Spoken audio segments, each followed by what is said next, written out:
dimanche 22 avril 2012. Comme son père 10 ans plus tôt, Marine Le Pen crée la surprise. Elle se qualifie pour le second tour en éliminant Nicolas Sarkozy. Ce scénario de politique fiction est peu probable, mais redouté à l'UMP. Tout son travail, c'est de remplacer la droite, de briser la droite, de la casser en morceaux. Donné pour mort en 2007, le FN et sa candidate n'ont jamais été aussi hauts dans les sondages à 4 mois du scrutin majeur. Si la gauche gagne, il y aura forcément une recomposition de la droite. Dans l'ombre de Marine Le Pen, qui sont ses conseillers qui travaillent à ce nouveau coup de tonnerre? Marine Le Pen, sur le marché politique, c'est quand même un produit nouveau. Elle a des conseillers officiels, elle a des conseillers officieux. C'est un peu comme le théâtre, il y a le on et le off. À l'intérieur et à l'extérieur du parti, qui sont ces hommes qui rêvent de faire imploser la droite? Non à l'islamisation de l'Europe! Enquête sur ces cercles d'influence qui forment la galaxie Marine Le Pen.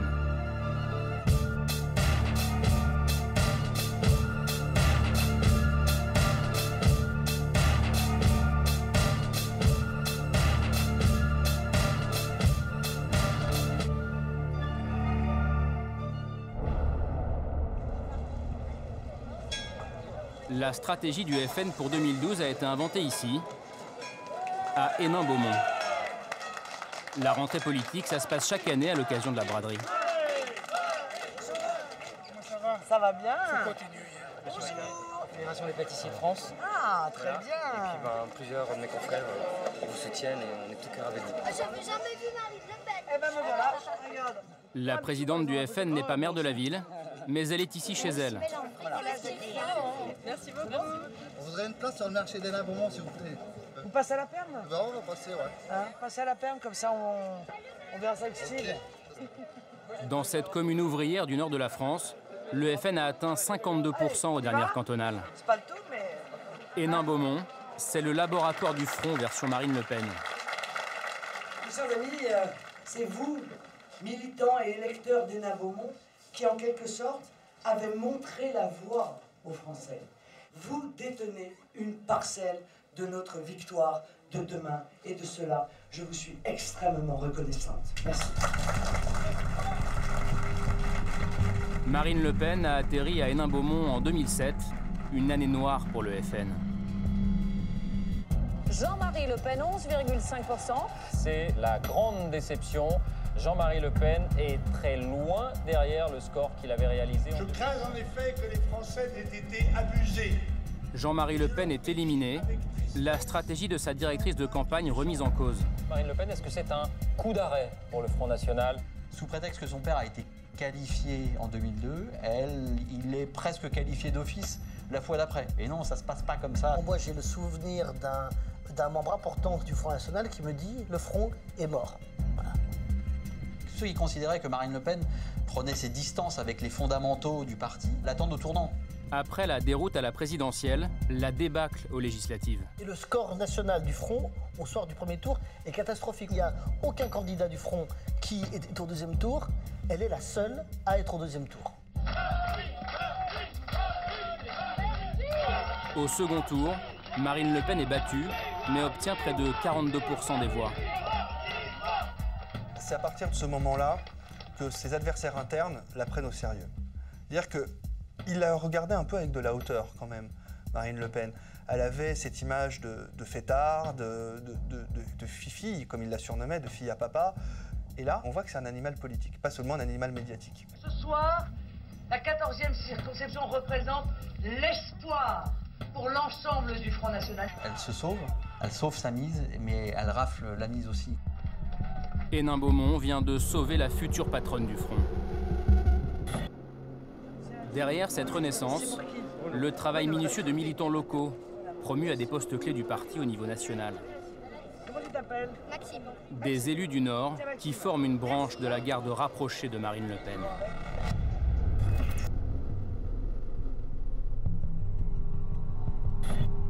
Le Cercle du Nord, c'est un trio de cadres frontistes. Les Héninois les ont surnommés les 3B. Steve Briouat, le leader du FN local, désormais secrétaire général du mouvement. Laurent Brice, secrétaire départemental, un pro du quadrillage de terrain. Et Bruno Bild, la tête pensante de la bande, chef de cabinet de Marine Le Pen. Ça, c'est des supporters. Un temps proche de Bruno Maigret, les trois hommes sont désormais dévoués à la présidente du Front. Ils font le pari, ces gens-là, aujourd'hui, que Marine Le Pen veut le pouvoir. Et donc, ils ont décidé de la suivre parce qu'ils considèrent qu'elle réalise aujourd'hui ce que Bruno Maigret n'a pas réussi à faire. L'objectif des 3B, faire d'Hénin-Beaumont l'exemple à suivre pour tous les militants FN.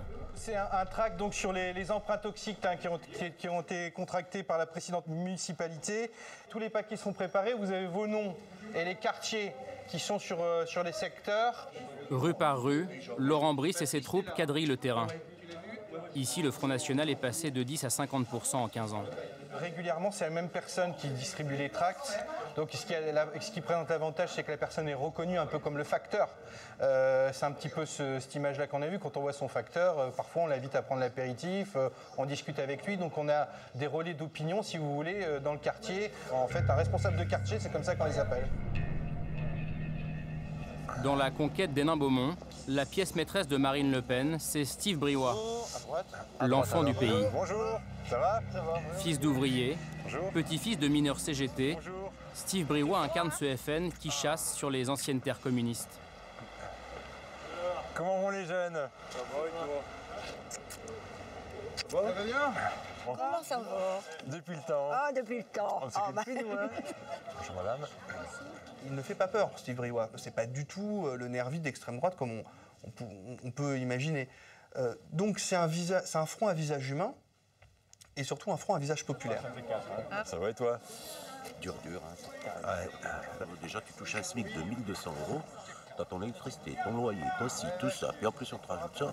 Ça sent pas, c'est pas possible. Je comprends pourquoi il y a des malheureux en France. C'est pas possible. Ouais. Il y a une spécificité héninoise, c'est un électorat qui donc est populaire, qui se reconnaît dans en fait, le protectionnisme, parce qu'il faut savoir que l'Europe ici a fait beaucoup de mal. Il y a eu toute la grande industrie du Nord qui donc a fermé. Marine Le Pen a grandi dans un hôtel particulier de la banlieue chic de Paris. La France d'en bas, c'est ici qu'elle l'a découverte. Parler avec ceux qui n'arrivent pas à boucler les fins de mois, et qui n'arrivent même pas à boucler le début d'ailleurs. Ça, vous ne l'aviez pas vu avant? Non, je ne l'avais pas vu avant, mais je ne vais pas raconter de coups. Moi, je veux dire, j'ai vécu à Saint-Cloud, bien entendu, la pauvreté comme ça, la souffrance comme ça, la précarité comme ça, non. Non, je ne l'avais jamais vu. Mais si Marine Le Pen est aujourd'hui incontournable à Hénin-Beaumont, c'est surtout grâce au naufrage du PS local. Cet argent-là que vous leur avez volé, vous l'avez dépensé dans des dépenses nouvelles. Et ça, c'est encore plus scandaleux, probablement, que tout le reste. L'homme qui incarne le naufrage de la gauche, c'est Gérard Dallongeville. Maire de la ville de 2001 à 2009, il est mis en examen pour abus de biens sociaux, corruption et détournement de fonds. En fait, vous êtes comme Sarkozy, qui est un peu un syndic de faillite, sauf que c'est vous qui avez provoqué la faillite en l'occurrence. Eh bien, notre groupe a trouvé pour vous ce petit ouvrage, La gestion d'une mairie pour les nuls, que vous trouverez dans toutes les bonnes librairies. Arrêté et incarcéré, Gérard Dallongeville doit quitter son poste. Il laisse à la ville une ardoise de 12 millions d'euros. Lors des élections municipales suivantes, le FN fait un bond de 20 points et frôle la victoire. Quand on dit à la population qui n'arrive pas à boucler ses fins de mois qu'il y a eu des avions taxis qui sont allés dans le sud de la France et dans le duché du Luxembourg, il est bien évident que les gens se demandent à qui ils peuvent avoir confiance. Ils avaient confiance et ils ont sûrement été fort déçus. Et quand on est déçu, eh bien, on va vers ceux qui peut-être proposent l'impossible. Ils cajolent, ils vont voir les vieilles dames. Méfions-nous, monsieur, des caresses qui sont des caresses opportunistes. Hénin-Beaumont est une terre de gauche. Mais ici, le PS ne s'est toujours pas remis de l'affaire Dallongeville. Pour le comprendre, retour à la braderie. Fête populaire et événements politiques à Hénin-Beaumont. Deux stands socialistes se font concurrence. Deux clans irréconciliables. Il y a une section officielle, une officieuse. Et vous, vous faites partie de l'officieuse? Exactement. Il y a deux sections PS ici? Non, il y a une seule section PS. Pardon? Il n'y a plus de section. Il y a une section, il y a plus de section? Il y a une direction collégiale qui est prise en charge par la fédération. Mais il n'y a pas de, statutairement, il n'y a pas de section pour l'instant. Donc on est dans une reconstruction. Il y a une direction collégiale. Et donc nous sommes reconnus comme les instances du PS localement. D'accord. Contrairement aux imposteurs que vous venez d'interviewer juste avant. Hénin-Beaumont, sa guerre des roses et ses casques bleus. Des militants de la Ligue des droits de l'homme qui rament pour éviter les divisions de la gauche et la victoire du FN aux prochaines municipales. Alors, il y a une question d'urgence, parce que on ne va pas faire l'unité à la dernière minute, parce que ça ne sera pas crédible. Il y a un problème, on continue depuis 2009 à aller droit dans le mur. Et très clairement, à Hénin-Beaumont, il n'y a aucune prise de conscience. Il faut penser aux citoyens, aux Héninois de base. Ils ne comprennent pas que vous ne fassiez pas cette unité qu'ils attendent depuis trop longtemps. Et si elle n'est pas faite, c'est inéluctablement le FN qui va tirer le ballon. Briouat, là, est en position de gagner très clairement. C'est évident.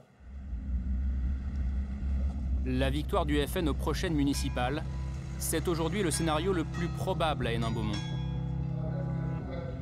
Hénin-Beaumont est entraîné dans une spirale et nous n'avons pas fini de payer les conséquences de la crapulerie socialiste.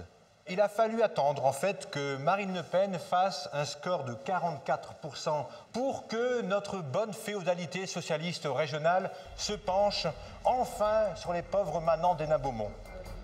Pour qu'il y ait d'autres Hénin-Beaumont, Marine Le Pen a confié une mission à Steve Briouat. Exporter la méthode héninoise partout en France. Pour y arriver, le parti d'extrême droite cherche à se normaliser. Au FN, on appelle ça la dédiabolisation. Illustration à Nice en septembre dernier. Oubliez le sigle FN, oubliez la marque Le Pen. La rentrée politique du mouvement est rebaptisée Journée d'été Marine 2012. La campagne qui commence, Marine Le Pen? On est déjà en campagne depuis un certain nombre de mois déjà, vous savez. Le théoricien de cette dédiabolisation, c'est lui.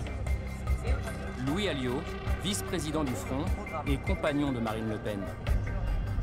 Son premier objectif, débaucher des personnalités extérieures au parti pour casser son image d'extrême droite. C'est l'ouverture, version FN. À Nice, ce jour-là, seules 2 prises de guerre affichent leur marinisme. L'avocat Gilbert Collard, Paul-Marie, et le souverainiste Paul-Marie Couteau. vous êtes là? Alors finalement, vous rapprochez de moi. Il paraît un peu il faut pas le dire. Avant de rallier Marine Le Pen, Paul-Marie Couteau a collaboré avec tous les souverainistes de gauche et de droite. Jean-Pierre Chevènement, Philippe Séguin, Charles Pasqua et Philippe de Villiers. L'UMP s'est complètement éloigné des thèmes traditionnels du gaullisme, a complètement bafoué la souveraineté. Nous sommes tous orphelins. Le but de cela, c'est de récupérer l'élite de la nation, des cadres qui demain exerceront des fonctions au sein de l'appareil d'État ou des administrations, et de montrer aux Français que nous sommes capables de gérer, capables de gouverner, et que nous rassurions sur nos intentions. Jusqu'à présent, on a montré le Front National comme un parti soi-disant extrémiste, certaines fois qui ne veut pas du pouvoir, etc. Si, nous voulons gouverner, nous voulons exercer le pouvoir. Pour arriver à leur fin, Louis Alliot et Marine Le Pen ont lancé Idée-Nation, un think tank extérieur au parti. Objectif, permettre à des personnalités de s'afficher marinistes sans adhérer au FN. Mais 6 mois après sa création, Gilbert Collard reste la seule prise de choix. Je viens de ce qu'on appelle la gauche. Et ils m'ont tellement fait cocu. Alors je me suis dit, mais qui pourrait faire quelque chose? Oh, je vais le dire, hein, tant pis. Hein. Qui aura les couilles de faire quelque chose?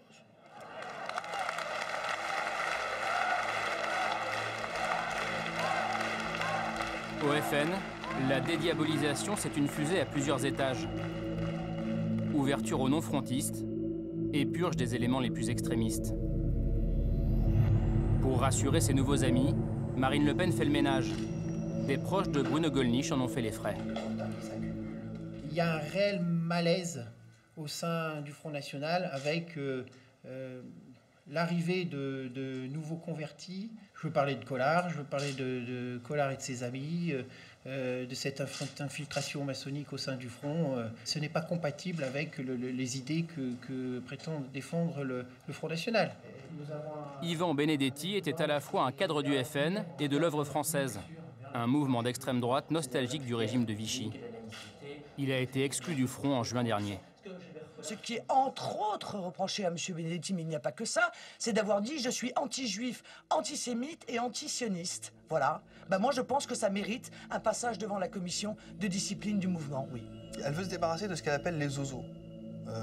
C'est-à-dire, les zozos, en gros, c'est les nostalgiques soit du Troisième Reich, soit de Pétain. En octobre dernier, plusieurs groupuscules s'étaient donné rendez-vous à Lyon, un bastion de l'extrême droite la plus radicale.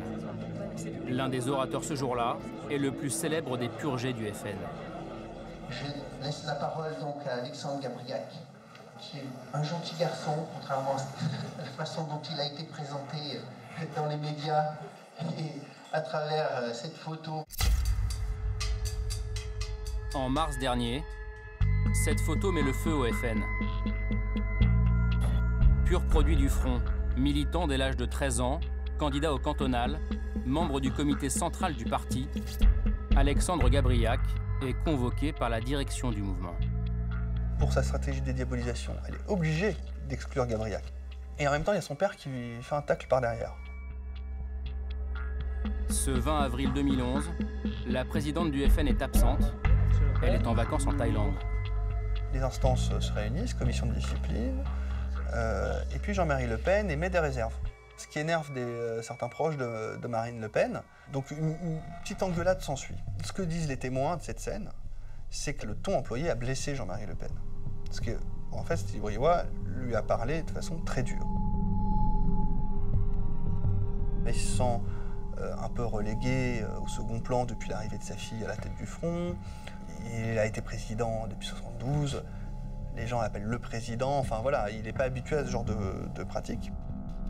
En 2012, les Le Pen père et fille pourraient bien se partager les rôles.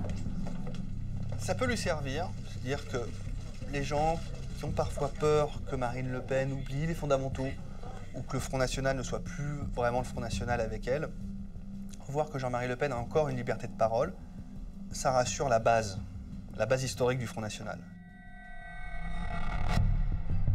Notre présidente, Marine Le Pen! Autre chantier de la dédiabolisation, la normalisation médiatique. Le 1er mai 2011, Marine Le Pen lance un appel à la presse. Mesdames, messieurs, et vous, journalistes, où est votre liberté quand la tyrannie de la pensée unique est telle que vous finissez par tourner cette fois votre langue dans votre bouche ou vos plumes dans l'encrier de peur d'être accusé de dire « comme Marine Le Pen ». Quelle est votre liberté? Vous qui n'osez vous soulever contre ce nouveau maccarthisme, en tremblant d'être après Elisabeth Lévy, Robert Ménard, Éric Zemmour ou Yvan Rioufol, le prochain sur la liste. Consentant ou non, certains éditorialistes sont considérés par Marine Le Pen comme des alliés. En octobre dernier, un club de réflexion d'extrême droite reçoit l'un d'entre eux. Robert Ménard est l'invité de Jean-Yves Le Gallou, un ancien cadre dirigeant du FN. Vous aviez demandé à d'autres gens que moi de venir, vous avez eu des refus? Non, alors écoutez, honnêtement, je vais vous dire, jusqu'ici, on a fait venir personne d'extérieur. Je sais pas, vous n'aviez pas demandé ça. Elisabeth Lévy. Alors, j'ai eu une fois, dans ce type de réunion, Zemmour. Ah, d'accord. Voilà, avec qui j'ai des relations assez amicales, assez relativement fréquentes. Mais en réunion, en quelque sorte, publique de personnalités extérieures, vous essuyez les plates, si je puis dire. Ouais, ça, j'ai remarqué, ouais. La présence de Robert Ménard ici fait polémique. Dès son lancement en 2002, le club de Jean-Yves Le Gallou annonçait la couleur.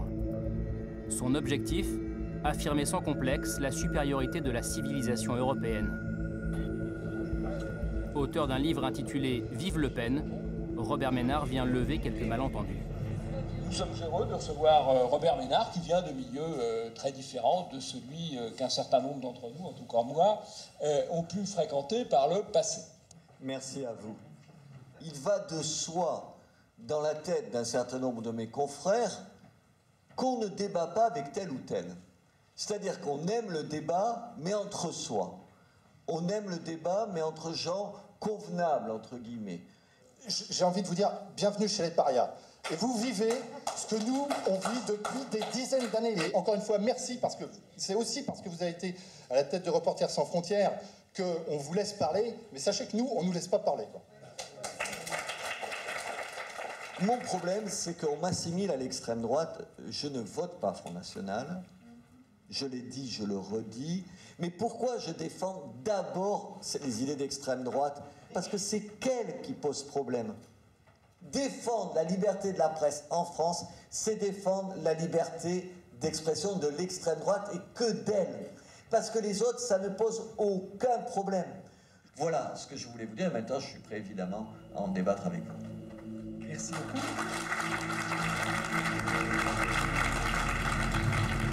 Est-ce que vous participez à la dédiabolisation de Marine Le Pen et du Front National? Je m'en fous, c'est pas la question.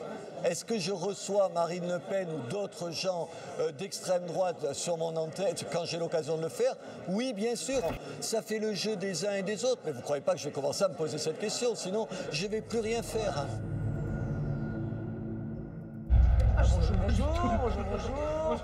Quelques jours plus tôt, Marine Le Pen était l'invitée d'une émission animée par Éric Nolot et Éric Zemmour. Ah bah ça y est. Oui, non mais Eric il est tellement beau, il a pas besoin. Bon, d'accord. Vous êtes maquillé. Avec Marine Le Pen ce soir-là, son nouveau directeur de campagne, le seul énarque du FN. Monsieur Philippot, qui est le directeur du Grand Tour de l'année. Oh, c'est grâce à moi que vous l'avez eu. Voilà. Toujours ça, toujours humble. Je trouve que tu choisis des gens vraiment... J'ai mauvais goût. Hein. Ouais, parce que le Grand Tour a beaucoup joué. Ah, ça doit être. Ouais, ça doit être ça. Quand je vois la manière dont mon père a pu être accueilli il y a quelques années sur les plateaux de télévision, il y a quelque chose qui a changé. L'ambiance est beaucoup plus sympathique. Moi, j'ai honnêtement des souvenirs d'avoir accompagné mon père sur des plateaux de télévision où c'était absolument glacial. Donc c'est vrai que les rapports se sont normalisés incontestablement avec la presse. Vous êtes tellement loin l'un de l'autre, là, merci. C'est bizarre. Merci. Je suis bien d'accord. On n'est pas habitué, en fait. Voilà, j'étais là avant. C'est pour réduire votre distance idéologique. C'est pas simple de faire... Et physique. Non mais c'est vrai. Il faut que tu te décales sur ta droite, ouais. Eric. Eh ben oui, justement. Me décaler sur ma droite, c'est compliqué. Oui, je sais, c'est ce que tout le monde dit. Ah, je t'ai tendu la perche, hein, ouais. Je suis gentil avec toi.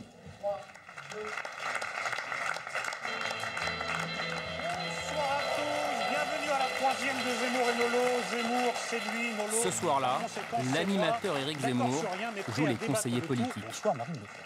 Bonsoir. Je pense que votre salut, vous voyez, je me fais votre conseil, si je puis me permettre, votre salut ne viendra que si la droite, une partie de la droite, gouverne avec vous. Vous ne gouvernerez jamais seul. Zemmour, heureusement que vous ne voyez pas mes visiteurs du soir parce que vous en tomberiez de votre chaise. Parce que croyez-moi... Éditorialiste tous les matins sur la première radio de France, omniprésent sur les plateaux télé, Éric Zemmour est encensé par Marine Le Pen. Avant, on ne pouvait pas évoquer le problème de l'immigration sans être accusé de racisme. Eh bien, Éric Zemmour, en exprimant une pensée et en mettant sur la table des sujets qui étaient tabous jusqu'à présent, participe, à mon avis, à faire exister ces problématiques. Elle vous encense, Marine Le Pen, ça vous fait quoi? Bah, c'est flatteur, qu'est-ce que vous voulez que je vous dise? Si elle m'encense, non, mais non, ça me dérange pas. Vous savez, moi je suis pas... je pense qu'il faut arrêter avec cette hypocrisie de ces 30 dernières années sur c'est le diable et puis en même temps on s'en sert, on le fait monter. Je crois qu'on est en démocratie. Donc en démocratie, si un parti a le droit de se présenter, avoir des électeurs et des élus, il est comme les autres. La vraie question, c'est pourquoi est-ce qu'il y a 20% des Français qui s'apprêtent à voter Marine Le Pen et pourquoi il n'y a pas 20% de journalistes? Pourquoi, si on fait un sondage chez les journalistes, il y aura 0,01%? Sa campagne pour la présidence du Front, Marine Le Pen l'a gagnée sur les plateaux télé. Elle applique la même recette pour 2012. Ah, j'ai bien aimé. J'ai passé un bon moment, vraiment. La normalisation médiatique est en marche. Et pour faire mieux que son père, Marine Le Pen cherche à se forger une stature présidentielle. Elle est partie la travailler à Washington en novembre dernier. Ça commence par une course-poursuite dans les rues de la ville. Dans ce van noir, Marine Le Pen. Derrière, Steve, notre chauffeur de taxi, essaie de tenir la cadence.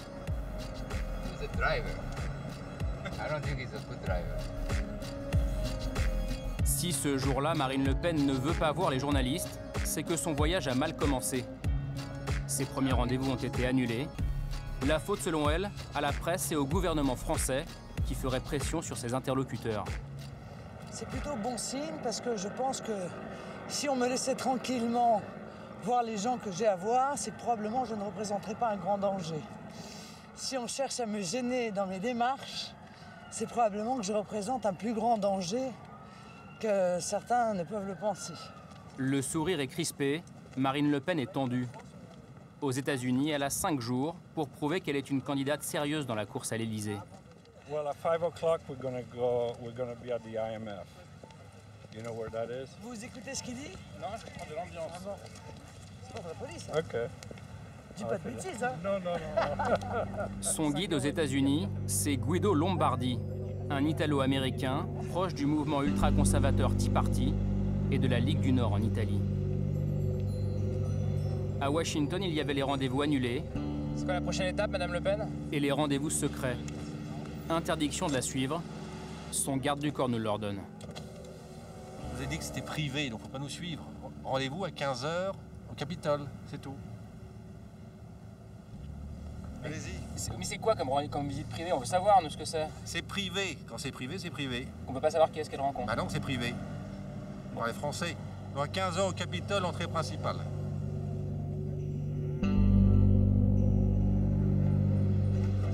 Personne ne pourra filmer son déjeuner dans un club privé fréquenté par des élus républicains. Entre huis clos et annulation, à mi-parcours, le séjour américain de Marine Le Pen est un échec. Vous pouvez pas nous dire qui vous rencontrez? Bah parce que vous le saurez tout à l'heure. Sur le programme, huis clos.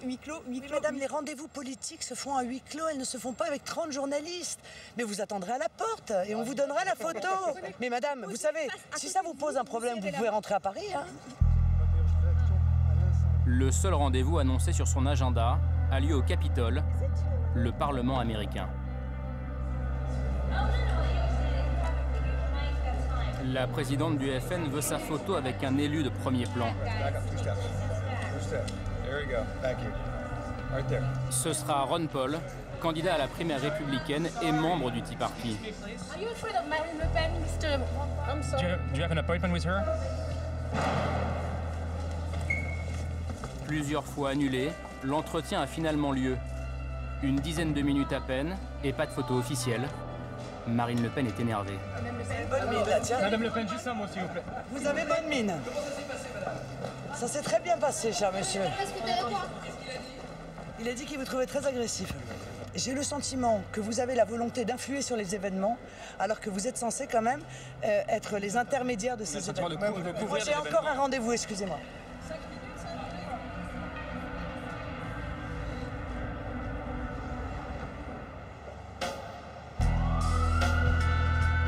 Après Washington, New York.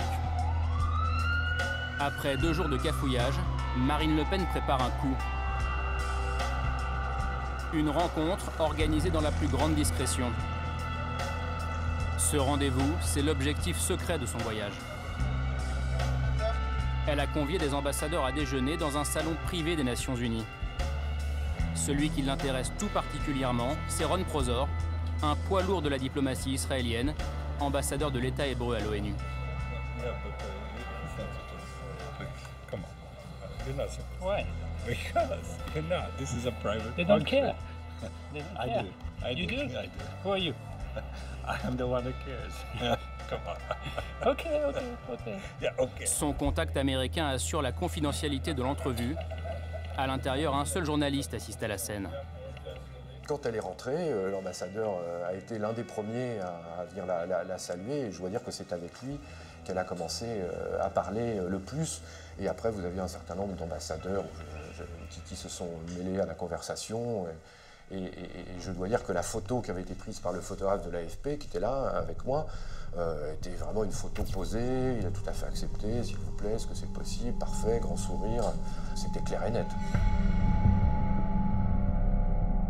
pour l'anecdote, l'ambassadeur, à un moment donné, a même discuté avec le garde du corps de Marine Le Pen, ce très grand type, qui lui montrait sur son iPhone ses photos quand il passait son brevet para en Israël, je ne sais en quelle année. Et il a regardé ça pendant 5 minutes, discuté avec lui, lui a donné une grande tape dans le dos et lui a filé sa carte de visite en partant.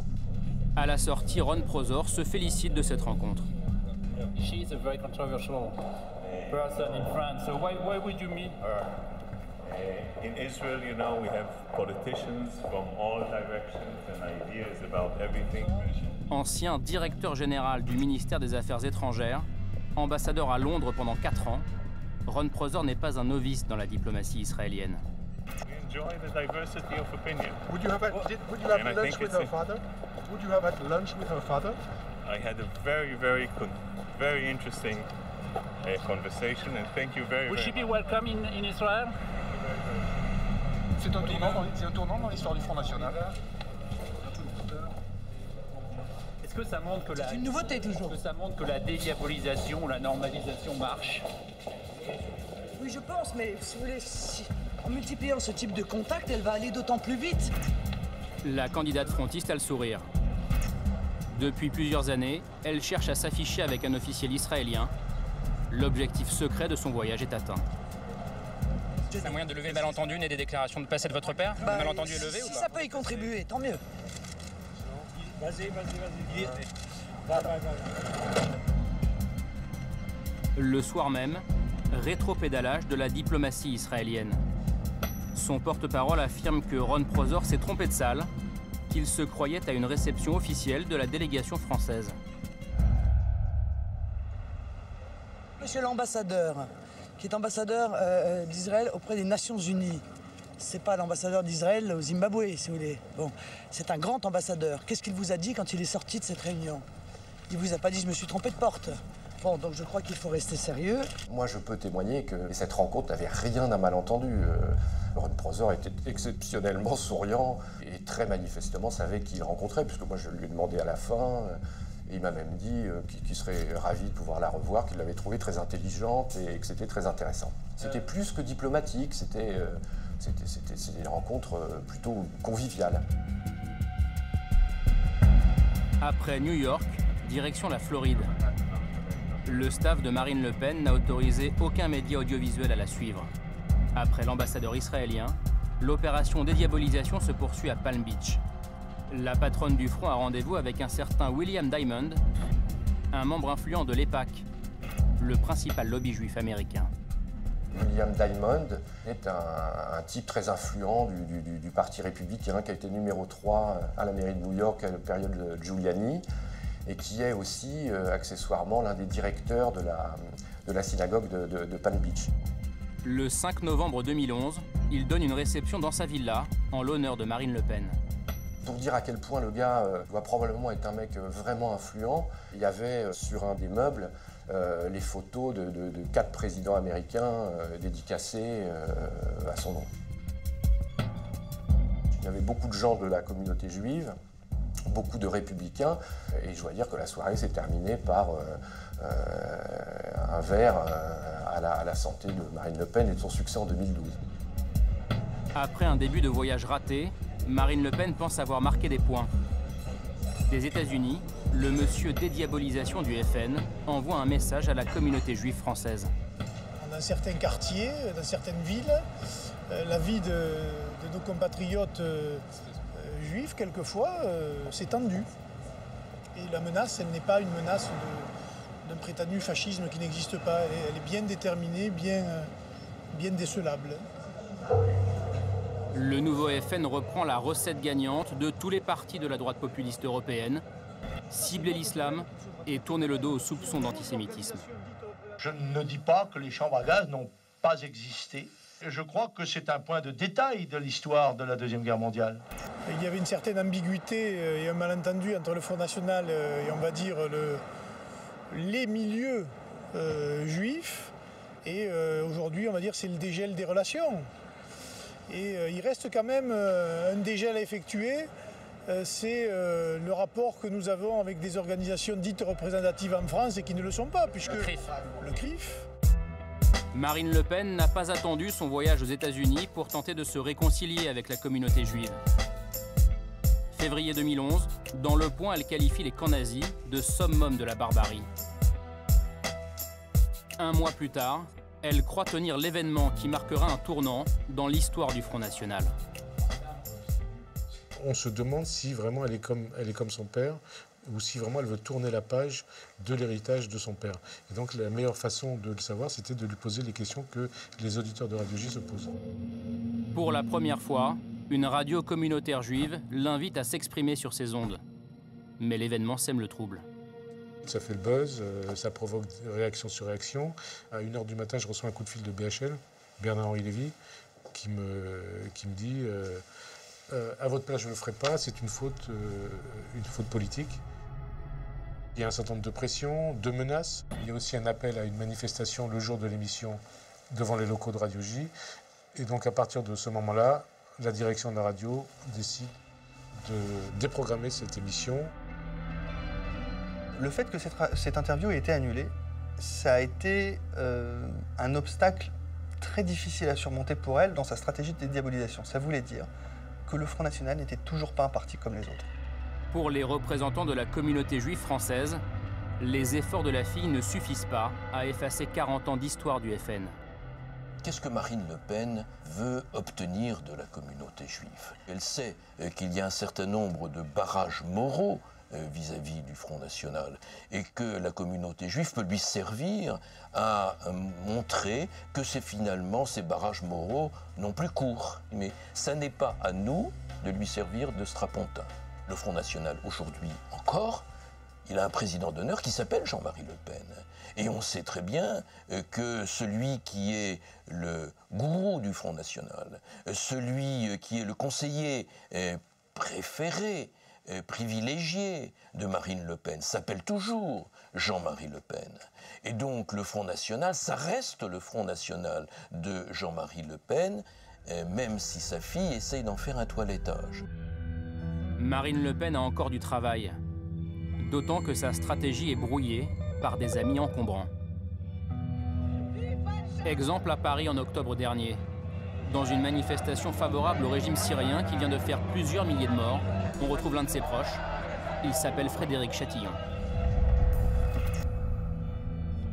C'est un ancien leader du GUD, un mouvement étudiant d'extrême droite. C'est un personnage sulfureux, ça va sans dire. Il en joue, ça reste quelqu'un qui est très imprégné de la culture du GUD, quelqu'un qui n'hésite pas à rouler des mécaniques, à parfois se montrer menaçant. Il ne s'est pas calmé, on le voit encore dans les manifestations d'extrême droite radicale. C'est un soutien de Bachar al-Assad. C'est pas quelqu'un qui a beaucoup changé. En mars 2011, sur un forum d'internautes syriens, Frédéric Chatillon déclare: le lobby sioniste, dont la presse française est aux ordres, rêve de déstabiliser votre magnifique pays. Tous ceux qui participent à ces manifestations se font complices de ce lobby. Scène troublante dans la manifestation parisienne à laquelle participait ce proche de Marine Le Pen. Bras tendus, des partisans de Bachar al-Assad dénoncent ce qu'ils appellent l'intoxication médiatique sur la Syrie. Les milliers de morts dus à la répression ne seraient qu'une manipulation à les entendre. Aux chiens d'Amérique! Aux chiens d'Amérique! Marionnettes! Marionnettes! Marionnettes d'Israël! Marionnettes! Marionnettes! Marionnettes! Frédéric Chatillon dirige une agence de communication qui travaille pour le FN, mais aussi pour le ministère du Tourisme syrien. En juin dernier, en pleine répression des opposants, il lançait Info Syrie, un site internet à la gloire du régime de Damas. Lors de la manifestation parisienne d'octobre dernier, le rédacteur en chef de son site prend la parole. L'opposition syrienne, ce sont des islamistes qui, au nom d'Allah, s'allient avec les Américains et Israël. Ils n'ont absolument rien compris. Donc vive la vraie Syrie, vive la vraie France, Abbas Sarkozy, vive Bachar al-Assad.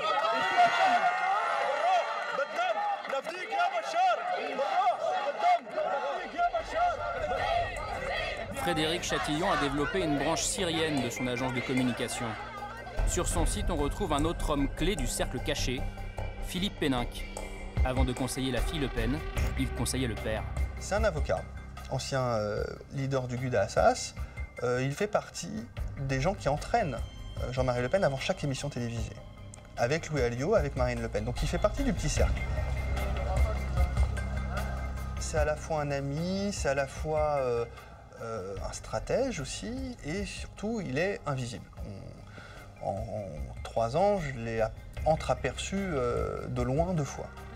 Marine, c'est quelqu'un qui écoute beaucoup. C'est l'une des rares images de ce conseiller de l'ombre. Avril 2007 à Aulnay-sous-Bois. Ce jour-là, Marine Le Pen drague la banlieue pour le compte de son père. Philippe Péninck est l'un des organisateurs de ce déplacement mouvementé. Oui, mais pourtant, on passe, on monte. Péninck, Chatillon, 2 figures d'une mouvance très influente de l'extrême droite française. Ils sont héritiers d'une famille idéologique qu'on appelle les nationalistes révolutionnaires. Ils sont pour une 3e voie qui se tournerait plus vers la Russie, plus vers la Syrie, et qui ont un point commun, c'est un antisionisme radical, voire pour certains viscéral. Parmi leurs amis sulfureux, Alain Soral et Dieudonné. On les retrouve sur cette photo aux côtés de Frédéric Chatillon. Le cliché a été pris en Syrie à l'été 2006. Dérangeant pour une Marine Le Pen qui cherche à normaliser son image. Mais parlons-en, on reproche à Frédéric Chatillon de travailler pour la Syrie. Mais dites-moi, la France n'a pas travaillé avec la Syrie? L'entreprise qui leur a vendu le logiciel de surveillance de tous leurs opposants, c'est pas largement pire que de faire des affiches « Venez passer vos vacances en Syrie » ? Malgré sa réputation controversée, Frédéric Chatillon est aujourd'hui incontournable dans le développement de la marque Marine. Mais il n'est pas à mon bureau politique, Frédéric Chatillon, si vous voulez. Dieu merci. Si vous voulez, je ne suis pas influencé par les gens qui sont, encore une fois, les fournisseurs que j'utilise. Pas plus que par ma boulangère que j'adore d'ailleurs et qui me vend le pain. C'est quelqu'un qui a une société de graphisme. Et comme c'est un très bon professionnel, eh bien, je travaille avec lui. Voilà, qui est Frédéric Chatillon. Marine Le Pen défend son ami et minore son rôle politique à ses côtés.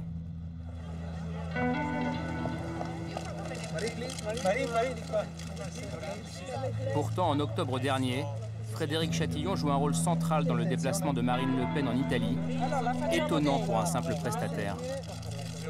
Quand on demande au Front National qui est Chatillon, alors Marine Le Pen dit c'est un ami, et puis le reste du parti dit c'est un prestataire de service. Je ne vois pas pourquoi quelqu'un qui imprime les tracts et qui n'est que prestataire de service accompagne la présidente du Front National candidate à l'élection présidentielle dans un pays étranger, où elle rencontre un membre du gouvernement, et qui donne le top départ et le top de fin de tous les entretiens, qui dit qui elle va rencontrer, enfin voilà.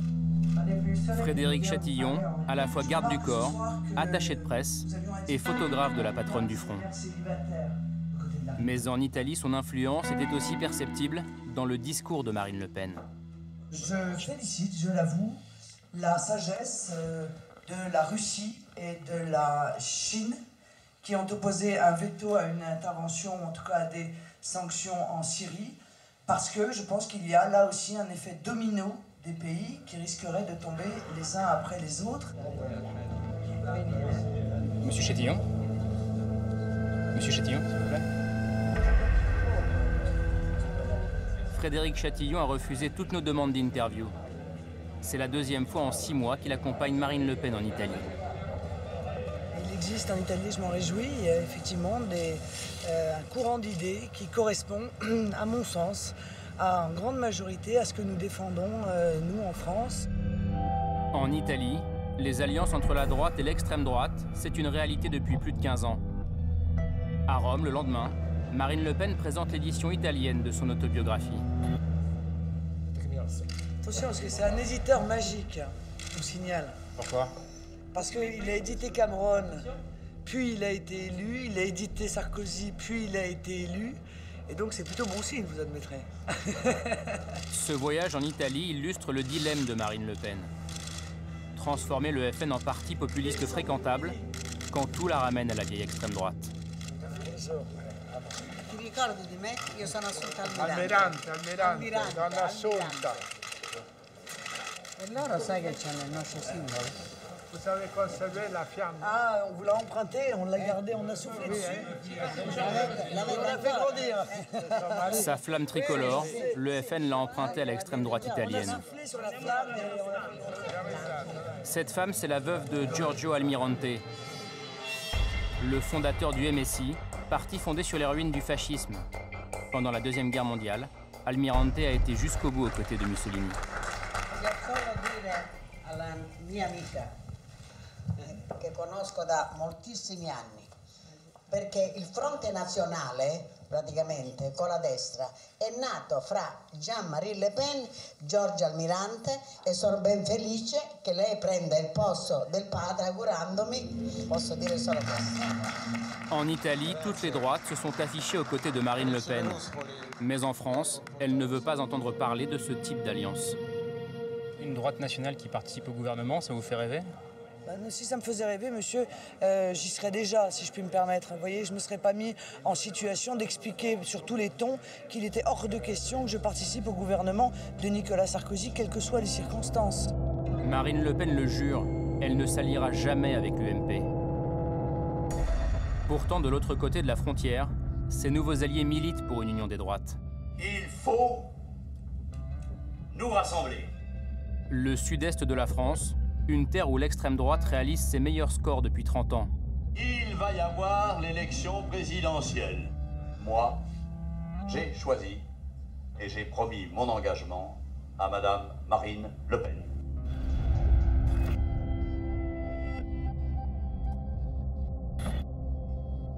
En septembre, lors des universités d'été du Front, Marine Le Pen affiche ses nouveaux soutiens dans la région. Au premier rang, Philippe Vardon, l'un des leaders du bloc identitaire, un mouvement de l'extrême droite la plus radicale. Et à la tribune, Jacques Perrat, l'ancien maire de Nice. Ancien du FN passé par le RPR, il incarne cette porosité entre droite extrême et droite classique. Un député de l'UMP qui a fait un tract.